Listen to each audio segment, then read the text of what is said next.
할렐루야. 우리가 살아가는 세상은 반드시 두 가지의 공급을 먹고 세상은 돌아가고, 그렇게 지금도 우리가 그 안에서 살아가고 있습니다. 성경은 크게 두 가지의 세상이 있다고 합니다. 어둠의 세계가 있고 빛의 나라가 있다. 그래서 너희가 빛의 나라에 속한 사람, 다시 말하면은 그리스도인이라고 하면은 무엇을 먹을까, 무엇을 마실까, 무엇을 입을까 염려하며 살지 말라는 것입니다. 먹을 것, 입을 것, 마실 것, 이것은 우리가 살아가는 일상생활에 필수적인 것입니다. 이것이 없다고 하면은 우리는 단 한순간도 살아갈 수가 없어요.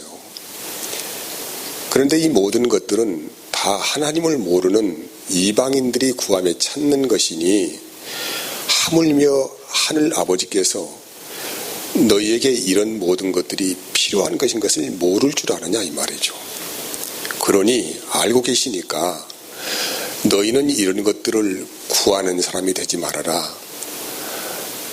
그리고 너희가 진정 구하고 찾고 두려워야 할 것은 하나님의 나라이고 그분의 의이다라는 것입니다. 하나님의 나라와 의를 구하는 자들에게 하나님께서 너희에게 이 모든 것을 더해 주시겠다라고 그렇게 약속하신 말씀이에요. 여기서 우리는 이제 하나님의 나라, 의, 이런 말이 좀 이해하기가 어려울 수가 있습니다. 하나님의 나라와 의를 구하며 찾으며 살아가는 것이 무엇일까에 대해서 여러 가지 혼잡한 생각이 있을 수가 있지만은 오늘 말씀을 통해 이걸 좀 정리했으면 좋겠어요. 성경에서는 크게 이 하나님이신 영적 세계의 나라를 두 가지로 구분을 하고 있습니다. 하나님의 나라, 첫 번째 하나님의 나라. 이 하나님의 나라는 더 킹덤 오브 갓이에요. 하나님이 통치하시는 나라죠. 하나님의 임재 안에서 하나님이 직접 다스리시고 통치하시는 나라를 말씀하고 있는데, 이것을 영적 세계라고 해요. 두 번째는 이제 천국으로 구분하고 있습니다. 킹덤 오브 헤븐, 가시적인 나라죠. 직접 눈으로 보고 우리의 몸으로 살아갈 수 있는 그런 가시적인 나라를 천국이라고 그렇게 구분을 하고 있어요. 우리 사람의 삶도 말이에요. 항상 두 가지가 같이 병행되어야만 됩니다. 우리 안에 있는 내재되어 있는 나라가 있죠. 내 마음의 세계입니다. 또한 이것만 있는 것이 아니고 이 마음의 세계를 직접 표현하고 살아가는 몸이 있습니다. 그러니까 이 두 가지가 같이 있어야만이 그 하나님의 나라가 완전하게 된다, 이런 의미를 가지고 있는 것이죠. 말씀을 살펴보면은 요한복음 14장 2절 3절 말씀 봐요. 내 아버지 집에 거할 곳이 많도다. 그렇지 않으면 너희에게 일렀으리라. 내가 너희를 위하여 거처를 예비하러 가노니. 이게 예수님께서 아버지의 집에는 거할 곳이 많대요. 그래서 많으니까 내가 너희들을 위하여서 너희들이 살 집을 내가 예비하러 가겠다라고 하시면서, 가서 너희를 위하여 거처를 예비하면 내가 다시 와서 너희를 내게로 영접하여 나 있는 곳에 너희도 있게 하겠다. 예수님께서 거처를 예비하러 가시죠. 이 말씀은 이제 요한복음 14장부터 15장, 16장, 그 17장까지 연결되어진 말씀인데, 예수님께서 이제 제자들과 이별을 하시는 장면이에요. 이제 내가 너희를 떠나가겠다. 근데 떠나가는 것이 너에게 굉장히 좋을 것이다. 왜냐하면은 내가 너희를 위하여서 너희가 앞으로 살아가야 할 집을 내가 예비를 하러 가는 것이니까 너희는 기뻐해라. 근심하지 말아라. 그리고 쭉 그 내용을 읽어보면은 잠시 그 시간이 진행될 수 있다는 것입니다. 그래서 여러 가지 환란이 있고 핍박이 있고 어려움이 있지만은 너희는 흩어지지 말고 내가 올 그때까지 서로 사랑하라. 이런 당부의 말씀을 하시면서 그 거처를 예비하러 가시겠다고 하신 약속의 말씀이거든요. 그럼 여기에서 예수님께서 말씀하시는 이 거처를 예비하러 가시겠다, 이 말씀을 가지고 여러 가지 신학적인 논쟁도 있고, 아마 대부분의 사람들이 그 예수님께서 예비하신 거처는 앞으로 성도가 가야 할 천국이다, 이렇게 해석을 하는 분들이 많은 것 같아요. 근데 사실 이제 14장부터 17장까지 읽어보면은 예수님께서 예비하신 나라는 그런 해분이 아닙니다. 가시적인 천국을 말씀하는 것이 아니고 우리 안에 임재하시는 영적인 그 하나님의 나라를 말씀을 하는 거예요. 누가복음 17장 20절에서 21절까지 말씀은 바리새인들이 하나님의 나라가 어느 때 임하나이까 묻거늘 예수께서 대답하여 이르시되 하나님의 나라는 볼 수 있게 임하는 것이 아니라는 것입니다. 그리고 또 여기 있다 저기 있다고도 못하리니 하나님의 나라는 너희 안에 있느니라. 다른 성경에 너희 가운데 있다, 이렇게 번역을 하고 있어요. 그러니까 하나님의 나라, 다시 말하면은 영적인 나라이죠. 주님이 통치하시고 지배하시는 영적인 영역 안에 있는 나라를 말씀하는 거예요. 그 나라를 어디에 세우시냐면 너희 안에 세우시겠다, 너희 가운데에 세우시겠다, 이런 말씀이거든요. 그 아버지께로, 이 아버지 나라로 가는 길을 예수님께 제시하셨는데 내가 곧 길이고 진리고 생명이다. 그 나라를 가려면 반드시 예수님을 통하지 아니하고는 갈 수 없는 나라다, 이 말씀을 하시고, 요한복음 14장 16절에서 20절까지 말씀 보면은 이제 그러면은 주님께서 예비하시는 그 나라가 어디 있느냐, 이걸 말씀하는 거예요. 16절 보면은 내가 아버지께 구하겠으니 그가 또 다른 보혜사를 너희에게 주사 영원토록 너희와 함께 하시겠다는 거예요. 그러니까 주님께서 이제 세상을 떠나시잖아요. 십자가에 죽으시고 벌하시고 승천하고 떠나시는데 그분이 가시는 목적이 뭐냐면 또 다른 보혜사를 내게 주사 영원토록 너희와 함께 하겠다 하고 하시면서 그는 진리의 영이라는 거예요. 진리의 영이라 세상은 능히 그를 받지 못하나니 이는 그를 보지도 못하고 알지도 못함이라. 그러나 너희는 그를 아나니 그는 너희와 함께 거하시며 어디에요? 또 너희 속에 계시겠습니다, 이 말이죠. 이제 내가 너희를 고와 같이 보내두지 아니하고 너희에게 오리라. 그날에는 내가 아버지 안에 너희가 내 안에 내가 너희 안에 있는 것을 너희가 알게 된다. 이 그날은 아버지를 밝히 알아볼 수 있는 그날이란 말이에요. 그날을 지칭하고 있는 이 지시대명사는 뭘 말씀하고 있냐면은 성령이 너희 안에 오시는 날이에요. 그러니까 여러분, 우리가 예수님을 믿게 되었다, 하나님을 알게 되었다고 하는 것은 내 안에 성령이 오신 거예요. 성령이 오셔서 그분을 증거하시고 그분을 소개해 주시고 그분을 가르쳐 주시고 증언하시니까 내가 이제 그 은혜 안에서 예수님을 볼 수 있는 영적인 눈이 떠지게 된단 말이에요. 바로 그날을 말씀하는 거예요. 그날에는 밝히 너희가 누구 안에 지금 살고 있는지, 또 너희 안에 이제 누가 계시는지 너희가 분명히 알게 될 것이다라고 그렇게 말씀하시는 거예요. 요한복음 15장 26절 보면은 내가 아버지께로부터 너희에게 보낼 보혜사 곧 아버지께로부터 나오시는 진리의 성령이 오실 때에 그가 누구를 긴 거예요? 바로 예수님을 증언을 하셔요. 그러니까 진리의 성령이 우리의 심령 안에 오시면은 우리의 눈이 밝아집니다. 영적 세계가 보이기 시작해요. 과거에는 이 세상이 전부인지를 알고 살았어요. 이것만이 나의 세계라고 살았던 사람들이 하나님의 은혜가 심령 안에 임하게 되어지면은 비로소 눈이 밝아져서 이제는 하늘의 영역이 보여요. 하나님의 세계가 보인단 말이에요. 영적 세계의 문이 열린다, 이 말이에요. 왜 그렇습니까? 바로 그 내 안에 오신 성령께서 예수님을 증언하시기 때문에, 그리고 요한복음 16장 13절 14절 말씀은 진리의 성령이 오시면, 항상 성령은 그냥 성령이 아니에요. 진리의 성령이에요.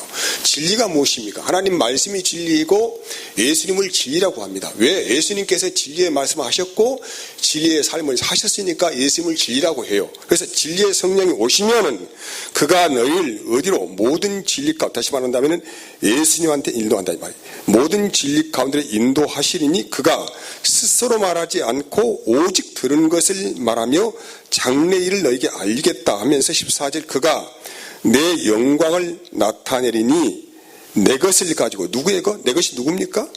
예수님이죠. 예수님의 것을 가지고 너에게 알려주시겠다고 말씀하는 거예요. 그러니까 여러분, 하나님이 우리 안에 지으시는 나라, 그분의 통치가 이루어진 나라, 그 나라가 어디에 임하는 것입니까? 우리 심령 세계 안에 임하여서 비로소 우리의 심령 안에서 주님을 보고 그분과 함께 살아가는 세계, 나라를 말씀하는 것입니다. 복음서에 나타나는 한 나라가 임한 표적을 몇 가지 말씀드리려고 해요. 마태복음 12장 28절에 보면은 내가 하나님의 성령을 힘입어 귀신을 쫓아내는 것이면 하나님의 나라가 이미 너희에게 임하였다는 거예요. 이게 예수님께서 하나님의 성령을 힘입어서 귀신을 쫓아내는 것이면은 하나님의 나라가 내게 임했다. 이 말은 귀신의 지배를 받아서 복음을 전혀 알아들을 수 없는 사람들이 예수님께 보내신 성령을 통하여서 그들의 귀가 열리고 눈이 열게 된 사건들을 지금 상징적으로 말씀하신 것입니다. 그러니까 예수님께서 이 땅에 오셔가지고 수많은 기적을 행하시면서 귀신을 쫓아내는 일들은 그냥 귀신을 쫓아내는 일을 우리에게 말씀하시는 것이 아니고 하나님의 나라가 지금 너희 가운데, 너희 안에 임했다는 성령 받은 표적을 지금 미리 말씀하시고 그 일을 이루신다 이 말이죠. 그래서 고린도서 4장 3절 4절 말씀 보면은 만일 우리의 복음이 가려졌으면 망하는 자들이 가려진 것이라. 그 중에 이 세상의 신이 믿지 아니하는 자들의 마음을 혼미하게 해요. 이 세상을 지배하고 있는 신이 누구입니까? 이제 지금 누구라고 생각하십니까? 이들은 철저하게 하나님을 아는 길을 다 차단해버려요. 여러 가지의 사상을 집어넣고 자기 의지를 집어넣고 여러 가지 교육 환경과 여러 가지 것들을 통하여서 심령을 혼미하게 해버리는 게 뭡니까? 사탄의 일이죠. 그러니까 이 세상의 신이 믿지 않은 자들의 마음을 혼미하게 하여서 그리스도의 영광의 복음의 광채가 비치지 못하게 함이니 그리스도는 하나님의 형상이라고 하시는데, 아무튼 이 세상의 신이라고 하는 마귀 사탄이라고 하고 그 절개들 귀신이라고 하는데, 이들은 하는 일이 뭐냐면은 우리의 마음을 혼미하게 해서 그리스도의 영광의 복음을 전혀 받지 못하도록 하는 일이다. 그래서 여러분, 하나님의 나라는 우리 자신들이 노력하여서 얻는 나라가 아니라는 것을 성경이 지금 아주 정확하게 말씀하고 있는 거예요. 마태복음 19장 24절 보면은 낙타가 바늘기로 들어가는 것이 지난주에 예진 말씀이에요. 부자가 하나님의 나라에 들어가는 보다 쉬우니라. 제자들이 듣고 몹시 놀라 이르되 그렇다면 누가 구원을 얻을 수 있으리까? 예수께서 그들을 보시며 이르시되 사람으로는 할 수가 있어요, 없어요? 할 수 없어요. 이 인간 구원이라고 하는 것은 하나님으로서는만 하실 수 있는 일이란 말이에요. 여러분이 혹시라도 오해하지 마시기 바랍니다. 내가 예수를 믿게 된 것이 나의 공로가 있겠느냐, 나의 바른 선택이었느냐, 나의 노력이 있었느냐, 이렇게 물어본다고 한다면 전혀 우리에게는 공로가 없다는 것입니다. 여러분, 부자 청년이 어려서부터 참으로 열심히 신앙생활을 잘 해왔어요. 성경에서는 어려서부터 계명을 잘 지켜왔다라고 해요. 그래서 여러분, 이 사람은 철저하게 11조 합니다. 일주일에 2번씩 금식 기도합니다. 하루에 3번씩 또 기도합니다. 도둑질하지 않습니다. 간음하지 않습니다. 부모에게 효도합니다. 뭐 이런 일에 대해서 굉장히 자기 자신을 잘 관리해 나가면서 경건의 삶을 추구했던 청년이에요. 얼마나 나름대로의 자존감이 강하겠습니까? 그래서 예수님께 물어보는 거예요. 내가 무엇을 더해야 영생을 얻을 수가 있겠습니까? 얼마나 참 의미심장한 말이에요. 자신 있다 이 말이죠. 나는 어려서부터 철저하게 말씀의 경건 안에서 내 자신을 잘 관리하면서 주의 율법을 떠나지 않으려고 굉장한 노력을 하였고 그렇게 살아왔다는 것에 대해서 자부심을 가지고 있는 사람 아니겠습니까? 근데 이를 향하여 예수님께서 단 한마디 하는 거예요. 네가 가지고 있는 재물을 다 팔아서 가난한 이웃에게 나누어 지어라고 하는 것입니다. 이 사람은 돈이 없는 사람이 아니에요. 부자예요, 부자. 여기에 성경에 나온 부자가 얼마나 부자인지는 모르겠지만은 지금으로 버전을 바꾼다면은 중소기업 사장, 잘 나가는 사장이죠. 아니면은 대기업 CEO, 뭐 이 정도 레벨이 아니겠습니까? 생각해 보세요. 우리 같이 서민들이야 뭐 그렇게 큰 걸림돌이 없겠습니다만은 현대그룹 회장이 예수님 만나가지고 내가 어떻게 영생을 얻겠습니까? 물어볼 때 그러면 네가 가지고 있는 재산 다 정리해서 기업 처리하고 나서 나를 따르면 좋겠다고 하시면 이 사람이 가능하겠습니까? 가능하겠습니까? 아니 가진 것이 없는 사람은 뭐 통장에 100만 원 이 사람 이거 나 처리할 수 있어요. 하지만은 부자인 이 사람에게 현대그룹 회장한테 아니면 삼성그룹 회장에게 너 가지고 있는 기업 다 처분하고 주님 따라올 수 있겠느냐라고 한다고 한다면은 이게 가능하겠냐 이 말이에요. 이건 굉장히 너무나도 불가능한 일이에요. 하지만은 사람으로는 할 수 없겠지만은 누구는 하시겠다 이 말이죠. 하나님은 할 수 있다 이 말이에요. 하나님은 하시는 거예요. 하나님은 인간의 불가능 안에서 하나님은 항상 은혜의 길을 열어주십니다. 사람이 할 수 있는 일 같으면 뭐라고 믿으려 하겠습니까? 사람이 할 수 있는 일 같으면 왜 예수님께서 십자가에 죽으셨습니까? 이건 사람으로 불가능한 일이기 때문에 하나님이 하시는 일이기 때문에 모든 것을 처음부터 끝까지 그분께서 온전히 다 이루시겠다는 말씀을 언약이라고 하는 것입니다. 여러분 이 말씀은 이 부자 청년에 관한 말씀은 물질에 관한 말씀이 아니에요. 사람의 노력이나 선택으로 예수님을 믿게 되는 것이 아닌 것을 말씀하려고 하는 것입니다. 율법은 뭡니까? 사람의 노력과 열심의 가능치를 열어두고 외형적인 행함을 통해서 하나님을 감동시켜 구원을 얻을 수 있다는 자기 확신을 갖게 합니다. 그러니까 여러분 지금 교회 안에는 두 가지의 사람들이 있어요.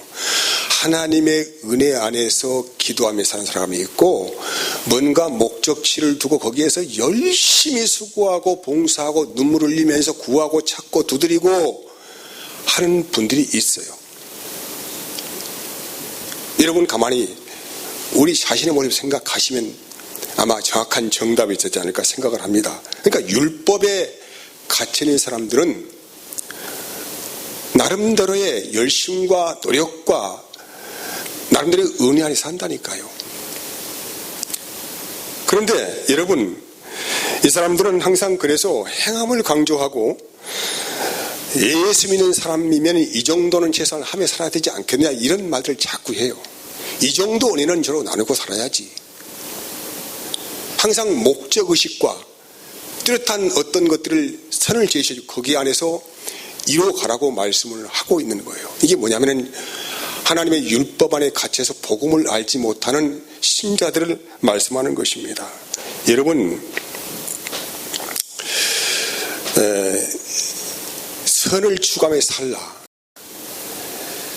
율법 안에서 은혜 안에 살라. 이 말씀도 물론 반은 맞고 반은 틀린 말입니다. 왜냐하면은 복음을 제대로 알고 그 은혜 안에 살아가는 사람들도 역시 선을 추구하고 고매한 인격을 추구하며 살아가니까 겉으로 보기에는 별반 차이가 없는 것 같이 보이지만 완전히 질적으로 다른 것입니다. 그것은.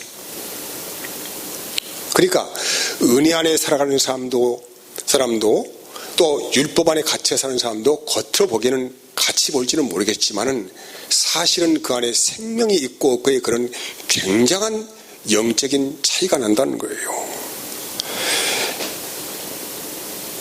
여러분, 하지만은 그럼에도 불구하고 아무리 성령이 충만하고 진리 안에 살아가는 사람이라 할지라도 사실 하나님에 대해 보면은 도토리 기적입니다. 별반 다를 게 없어요.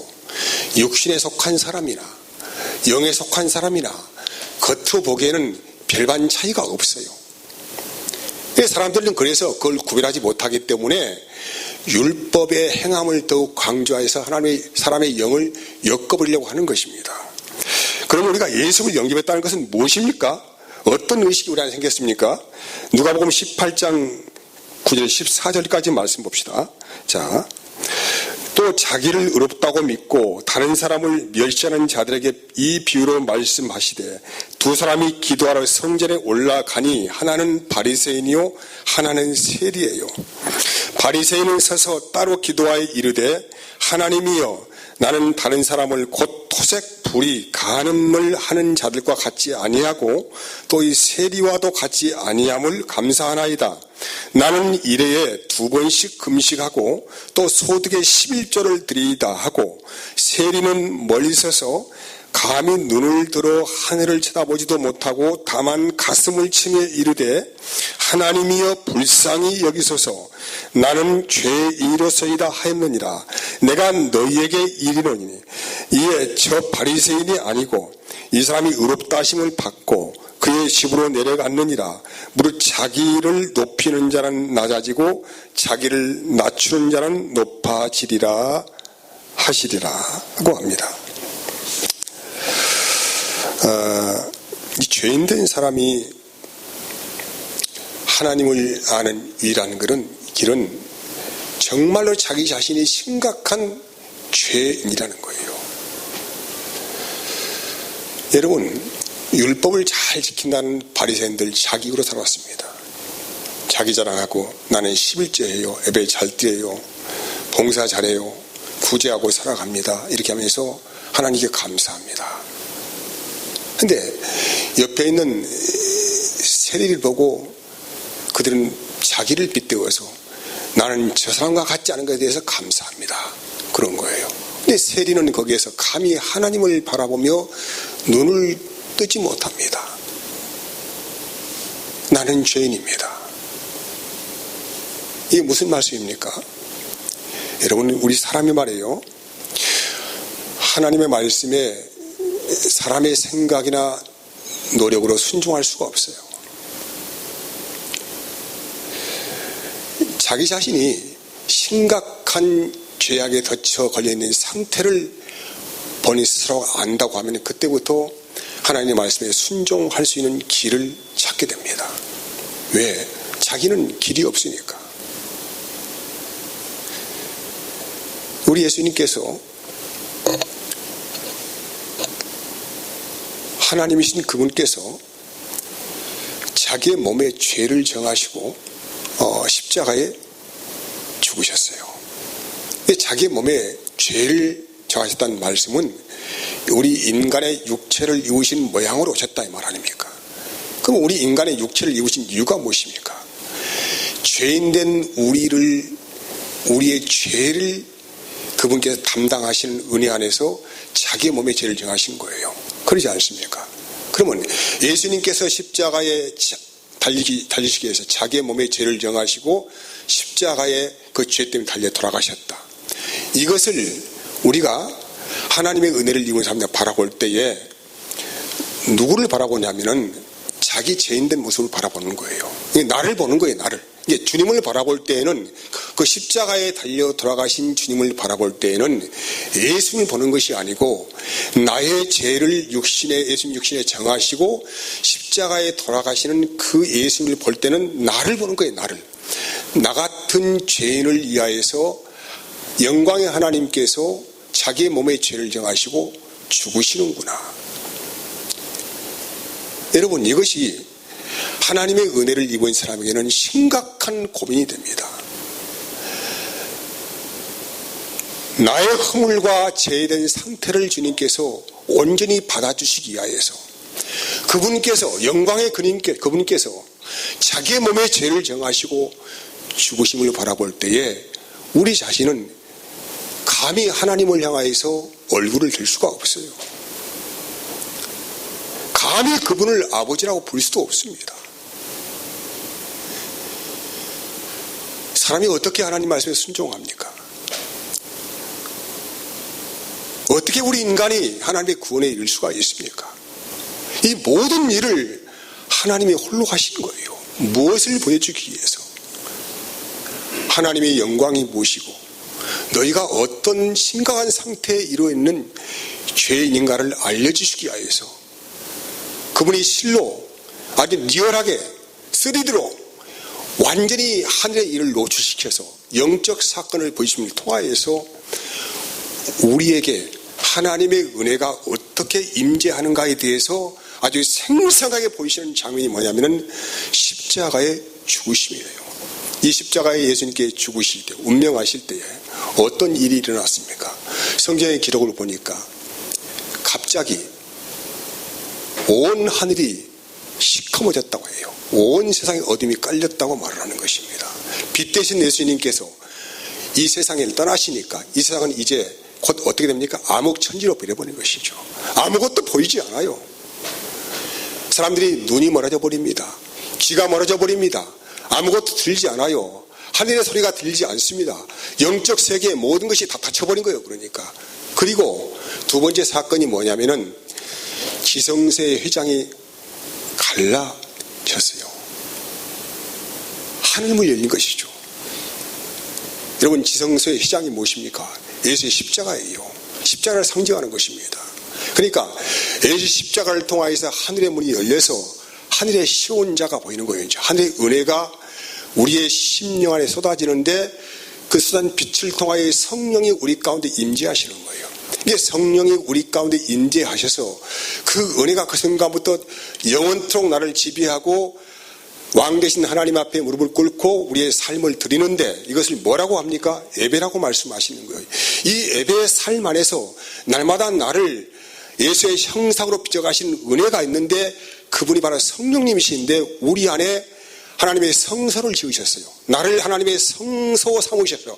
그래서 나를 하나님의 성전 삼으셨다고 그렇게 말씀하시는 거예요. 이제 우리의 삶의 모든 것은 이제 하나님의 아들이신 그분께서 하나님의 영으로 오셔가지고 내 안에 내주하시면서 날마다 그분이 예배를 드리셔요. 이게 내가 예배를 드리는 게 아니야.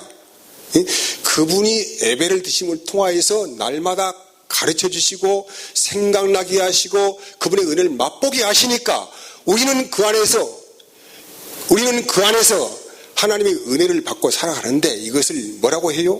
예배의 삶이다. 그렇게 말을 합니다. 그래서 오늘 우리가 하나님의 나라를 구한다. 이 말씀은 예수의 마음을 구한다 이런 말이에요. 여러분, 우리가 기도하는 목적이 무엇입니까? 인간의 육의 눈이 벗겨집니다. 인간의 육의 눈이 벗겨지면은 심령 안의 상태를 볼 수가 있어요. 하나님의 나라가 우리 안에 임재하여서 그 나라에서 일한 일들을 똑똑히 보이셨는데 성령께서 우리 안에 오셔가지고 하나님이 나를 위하여서 하신 일들을 그대로 보여주시는 것이군요. 알게 하십니다. 깨닫게 하십니다. 또 그 길을 인도를 해주십니다. 그래서 그 임재 안에서 하나님의 은혜를 먹고 살아가는데 그래서 우리가 날마다 구하고 찾는 것이 뭐가 되냐면은 날마다 우리는 하나님의 나라를 구하며 찾는 것인데 바로 주님의 마음을 구하고 찾는 거예요. 주님의 마음을 날마다 구하고 찾으면은 우리 안에 정말로 하나님의 나라가 열려지게 됩니다. 심령이 고여집니다. 평안하여집니다. 세상에 두려울 것이 없습니다. 항상 그분의 임재 안에서 음성을 듣고 살아가게 됩니다. 이걸 뭐합니까? 기도라고 기도. 기도라고 하는 것은 우리의 열심으로 무엇을 제목을 구하여서 찾아가는 것이 아니고 하나님의 임재의 현현 앞에서 내 자신이 날마다 성령님의 길을 기울여서 그분의 임재 안에서 그분의 음성을 듣고 살아가는 것을 기도의 삶이라고 그렇게 말을 하는 거예요. 이걸 다른 말로 영적 예배다 이렇게 성경은 정리를 하고 있습니다. 제가 여러분의 삶 가운데 날마다 하나님의 나라를 구하는 삶을 살아가는 은혜가 있기를 원합니다. 자, 기도하겠습니다. 하나님 감사합니다. 오늘도 충만하게 하시고 은혜 위에 은혜를 더하게 하여 주시어서 우리가 이 땅에 살아갈 때에 이방인처럼 무엇을 먹을까, 무엇을 마실까, 입을까 염려하여 구하지 않기를 원하고 하늘 아버지께서 이 모든 것이 우리에게 있어야 할 줄 잘 아시다